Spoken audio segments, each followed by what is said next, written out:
સદગુરુ અક્ષરાનંદ સ્વામીની વાતો ને ભાગ એનો છે 7મો, એટલે વાર્તા નંબર 28 થી. ગોપીનાથજી મહારાજના મંદિરનો પાયો નાખવો હતો. પછી મહારાજે સૌ હરિભક્તોને સભા કરીને કહ્યું છે મંદિર કરવું છે માટે સૌની શ્રદ્ધા પ્રમાણે સેવામાં ગાડો તથા બળદિયા વગેરે આપવાના છે. પછી સૌની શ્રદ્ધા પ્રમાણે બોલ્યા અને ખોપાળા ગામના જેઠાભાઈ માણિયાએ મહારાજને કહ્યું છે મહારાજ ગાડું બળદિયા અને હું ત્રણેયના મંદિર થાય ત્યાં સુધી કૃષ્ણાર્પણ. તે સાંભળી મહારાજ બહુ જ રાજી થયા. 28 ની વાત પૂરી ગયો.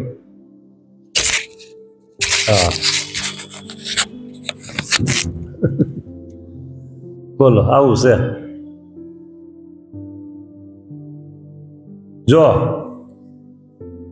કાંઈ પણ આપવાની વાત આવે ને, આપવાની વાત, સમય કે પૈસો, બીજું શું આપવાનું હોય, કઈ વસ્તુ પદાર્થ હોય, એ લગભગ મોટા ભાગના લોકો પાસે હોય,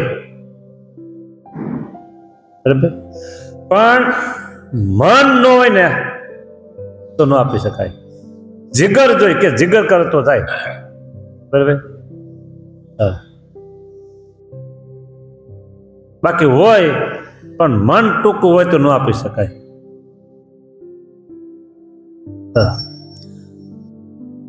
આ પ્રસંગ આવ્યો એટલે કહું, કોઈ જગ્યાએ બહુ સારું કામ થતું હોય, બહુ સારું કામ, એનો ફાળો લખાતા હોય, પછી ઘણા પાસે હોય તો એ પ્રમાણે લખાય, ન હોય તો એ ઘણા હિંમત કરીને વધારે લખાવે, અને ઓછું લખાયું હોય ને ઓછું લખાયું હોય અને એને ઓચિતાનું દવાખાનું આવે તો અહીંયા ડૉક્ટર એમ કહે ભાઈ તું છે ને આટલા લે, આટલા બધા નહીં. ડૉક્ટર કે આટલા થાય પછી ઓછા લે, કાંઈ ન હાલે. ત્યાં કેમ આપવું પડે? તો મન મોટું રાખવાનું. સત્કાર્યમાં શું સત્કાર્ય થતું હોય ને ત્યાં મન મોટું રાખવું, અને એ તમે મોટું મન રાખીને આપો છો ને એ પાછું બમણું થઈને આવે, પાછું બમણું થઈને આવે છે. ચાલો આગળ. વાર્તા 29. અને તે સભામાં ગામ જમરાના જીવો દવે બેઠા હતા. તેણે મહારાજને હાથ જોડીને કહ્યું છે મહારાજ ગાડું બળદ અને આ ગંગારામ એ ત્રણે જ્યાં સુધી મંદિર થાય ત્યાં સુધી કૃષ્ણાર્પણ. લ્યો, ગંગારામ દવે, હા, અને બે બળદ અને ગાડું આપી દીધું. હા, ખાલી બળદ આપે ને ગાડું આપે તો હાકે કોણ? એટલે હું ભેગો એ કે બસ. તે સાંભળી મહારાજ બહુ જ રાજી થયા અને જીવા દવેનો વાહો થાબડે છાતીમાં ચડાવીને આપ્યા. આથી મોટી વસ્તુ કઈ હોય? વાહો થાબડે અને પછી આમળા મહારાજ ઊંચા ચરણ કરે, છાતીમાં ચરણ આપ્યા. બોલો, વાર્તા 29 પૂરી. નાની નાની વાર્તા પણ કઈ મજાની છે. અને પછી દાદા ખાતે બોલ્યા છે મહારાજ મારે જેટલા જૂથ છે અને મારા જેટલા ભાગ્યા છે તે સર્વે જ્યાં સુધી મંદિરનું કામ પૂરું થાય ત્યાં સુધી તમારી સેવામાં કૃષ્ણાર્પણ. મારે જેટલા જૂથ છે, હવે શું હોય છે ભગવાન જાણે, જૂથ શું હોય છે, જૂથ છે ભગવાન જાણે ભાઈ. મંદિર અર્પણ. પછી મહારાજે પ્રસન્ન થઈને કહ્યું છે ધન્ય છે તમને બાપુ, દાદા બાપુ. એમ સૌ સાંભળતા શ્રીજી મહારાજે દાદા ખાચરની ખૂબ પ્રશંસા કરી. બોલો, વાર્તા 30મી પૂરી. 31મી વાર્તા. મંદિરનું કામ ચાલતું હતું અને કડિયા મંદિર ઉપર કામ કરતા હતા.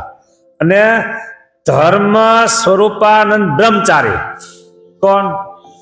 ધર્મ સ્વરૂપાનંદ બ્રહ્મચારી નીચે બધો સુધારો કરતા હતા.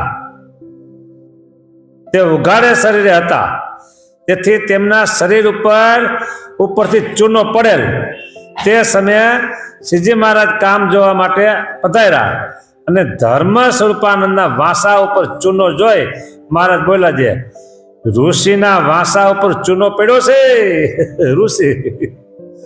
એમ કહી મહારાજે પોતાના હાથથી તેમના વાંસા ઉપરથી ચૂનો ખંખેરી નાખ્યો. માં એના લાડકવાયા દીકરાને સાફ કરે એમ પ્રભુએ આ બ્રહ્મચારીને ચૂનો ખંખેરી સાફ કર્યા. 31મી વાર્તા પૂરી. એક વખત ગામ બોટાદના ભવાનભાઈ ગઢડા મહારાજના દર્શને આવ્યા હતા. તે સમયે મહારાજ જમીન ઉત્તરાદા બારના ઓરડાની ઓસરીએ હાથમાં રૂમાલ લઈને ટેલતા હતા. એટલે આમથી આમ જાય હાથમાં રૂમાલ, વળી પાસે આવે, વળી જાય આવે, એને કહેવાય ટેલતા હતા. ત્યાં આવી ભવાનભાઈ વગેરે સૌ હરિજન મહારાજને દંડવત કરીને પગે લાગ્યા. હા, ત્યારે મહારાજ બોલ્યા છે, કામદાર ચાલશો? કામદાર ચાલશો? કામદાર કહે, હા મહારાજ, તમારી રજા લેવા માટે આવ્યો છું. મહારાજ કહે, તમે વિદુર નીતિ તથા ધર્માખ્યાન એ 2 ગ્રંથ ભણજો. હાલો લ્યો. પછી કામદારે હાથ જોડીને કહ્યું છે, મહારાજ જેમ આપની આજ્ઞા છે તેમ કરી. પછી મહારાજની રજા લઈ પોતાને ઘેર ગયા. વાર્તા 32મી પૂરી થઈ. આ બોટાદના ભવાનભાઈ આવ્યા, મહારાજને દંડવત કરીને પગે લાગ્યા. મહારાજ બોલ્યા, કામદાર ચાલશો? હા, એને કામદાર થી ઓળખાય છે. વાર્તા આવી 33મી. અહીંયા મંદિરનું કામ ચાલતું હતું, અહીંયા એટલે ગઢપુરમાં, અને પથ્થરના ગાડા આવ્યા હતા. તે સમયે એક સંત માળા ફેરવતા હતા.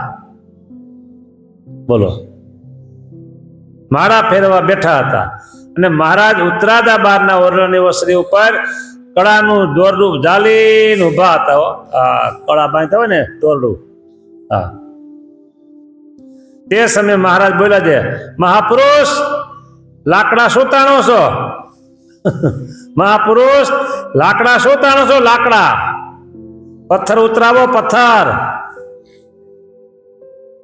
સમજાણું કઈ? તો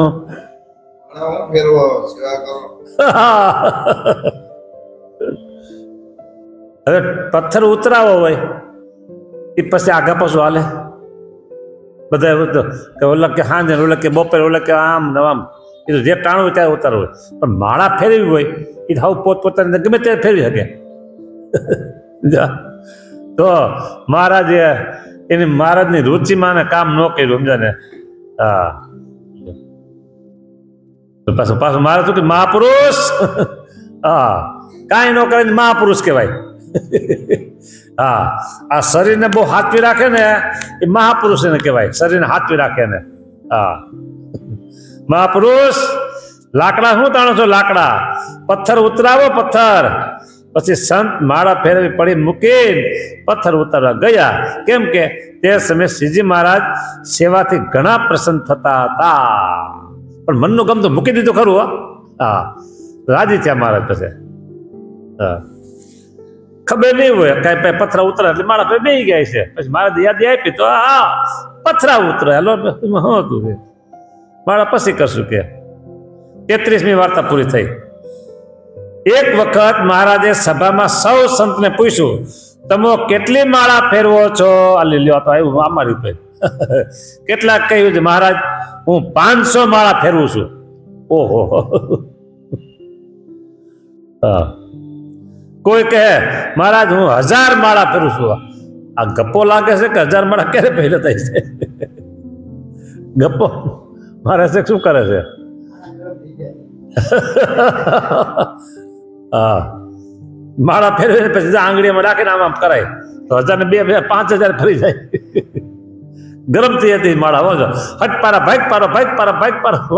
બીજો પારો. 1000 માળા ફેરવું છું. મહારાજ કહે, શી રીતે ફેરવો છો?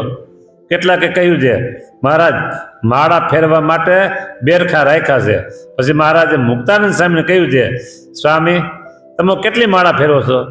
સ્વામી કે મહારાજ હું 50 માળા ફેરવું છું. લ્યો, મુક્તાનંદ સ્વામી કેટલી કીધી? 50.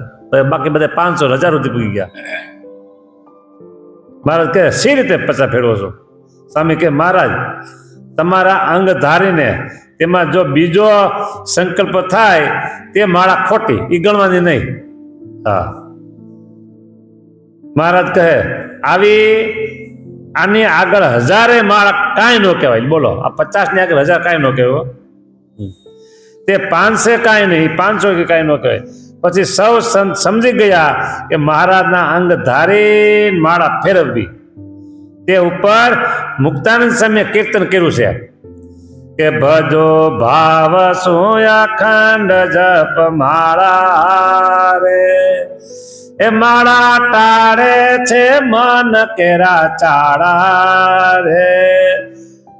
ભજો ભાવ સોયા ખંડ જપ માળા રે, હરિનું એક એક અંગ ઉર ધારો રે, સ્વામી નારાયણ નામ ઉચારો રે. ભજો ભાવ સોયા ખંડ જપ માળા રે. લ્યો, આવી રીતે માળા મુક્તાનંદ સ્વામીએ એ કીર્તન બનાવ્યું છે.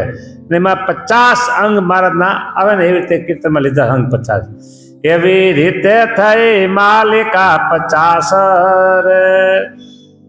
હા, 50 માળા મુક્તાનંદ સ્વામી કીર્તન બનાવ્યું છે. આવી રીતે 34મી વાર્તા પૂરી થઈ. એક દિવસ સદગુરુ બ્રહ્મચારી આનંદાનંદજી અક્ષરવડીમાં સવારમાં શ્રીજી મહારાજના દર્શને ગયા. આનંદાનંદ સ્વામી બ્રહ્મચારી. ત્યારે મહારાજે પૂછ્યું છે, આનંદાનંદ બ્રહ્મચારી ક્યાંથી આવો છો? ત્યારે તેમણે કહ્યું છે, સાધુની ધર્મશાળામાંથી આવું છું. મહારાજ કે મુક્તાનંદ સ્વામીને બોલાવી લાવો. પછી આનંદાનંદ સ્વામી મુક્તાનંદ સ્વામીને બોલાવવા ગયા. સ્વામીનો હાથ ઝાલી મુક્તાનંદ સ્વામી અક્ષરવડીમાં આવ્યા. સ્વામીને ગાદી તકીઓ નખાવી આપ્યો. પછી તે ઉપર મુક્તાનંદ સ્વામી બેઠા. પછી મહારાજે પૂછ્યું છે, સ્વામી અમારે અનંત જીવનું કલ્યાણ કરવું તે શે થાય? મહારાજ કે છો અનંત જીવનું કલ્યાણ કરવું તે શે થાય, કેવી રીતે થાય? સ્વામી કહે મહારાજ ભગવાન છો માટે તમે જાણો. તમે ભગવાન છો, તમે જાણો. ત્યારે મહારાજ બોલ્યા છે, અમારા ભાવે તથા કભાવે જે દર્શન કરશે તેનું કલ્યાણ થશે. ભાવથી કે કભાવથી આપણે બધે આવી ગયા. કલ્યાણ થશે ને આપણું? એ થઈ ગયું એમ બોલો. પછી મહારાજ કહે દત્ત તથા કપિલ તથા રામ તથા કૃષ્ણ કોઈ રહ્યા નહીં તો અમે ક્યાંથી રહીશું? અહીંયા પૃથ્વી પર કોઈ રહ્યા નથી, અમે ક્યાંથી રહીશું? માટે તેના મળેલ હશે ને તેનું દર્શન કરશે તો તેનું કલ્યાણ થશે. એના મળેલા બોલો એમ કહી બોલ્યા છે. નારદ સુખજી હનુમાનજી કોઈ રહ્યા નહીં તો અમારા મળેલ ક્યાંથી રહેશે? માટે તેના મળેલ હશે અને તેનું દર્શન કરશે તો તેનું કલ્યાણ થશે. એમ ઉતરતા ઉતરતા આને મળે, આને મળે, આને મળે, આને મળે એમ. અમારા સત્સંગીને જમાડશે. ઓહો, એ કોઈક જમાડ બોલે જાજો અને પાછા કોઈક બોલાવજો. હાલો મારે સત્સંગીને જમાડવા છે. અમારા સત્સંગીને જમાડશે ભાઈ, તેનું પણ કલ્યાણ. તેના ગોળાનું પાણી પીશે તો તેનું પણ કલ્યાણ. એમ કહી મહારાજ બોલ્યા છે, સ્વામી આ દરબાર ઉપર થઈને જનાવર ઉડીને જશે તો તેનું પણ કલ્યાણ. પછી મહારાજ બોલ્યા છે, સ્વામી આ બાવળીએ શું પુણ્ય કર્યા છે કે નિત્ય તેનું દાંતણ અમારા ઉપયોગમાં આવે છે. બાવળિયાનું કામ થઈ ગયું. વડે મહારાજ બોલ્યા છે, આ ગાયો તથા ભેહું એ શા પુણ્ય કર્યા છે કે તેનું દૂધ તથા દહીં તથા ઘી અમારા ઉપયોગમાં આવે છે. કામ થઈ ગયું બધાનું. એમ કહી મહારાજ બોલ્યા છે આ સર્વ પશુનું કલ્યાણ થશે. એમ મહારાજે મુક્તાનંદ સ્વામી પાસે અક્ષરોમાં આ વાત કરી હતી. વાર્તા 35મી પૂરી થઈ. સહજાનંદ સ્વામી મહારાજની જય. લ્યો.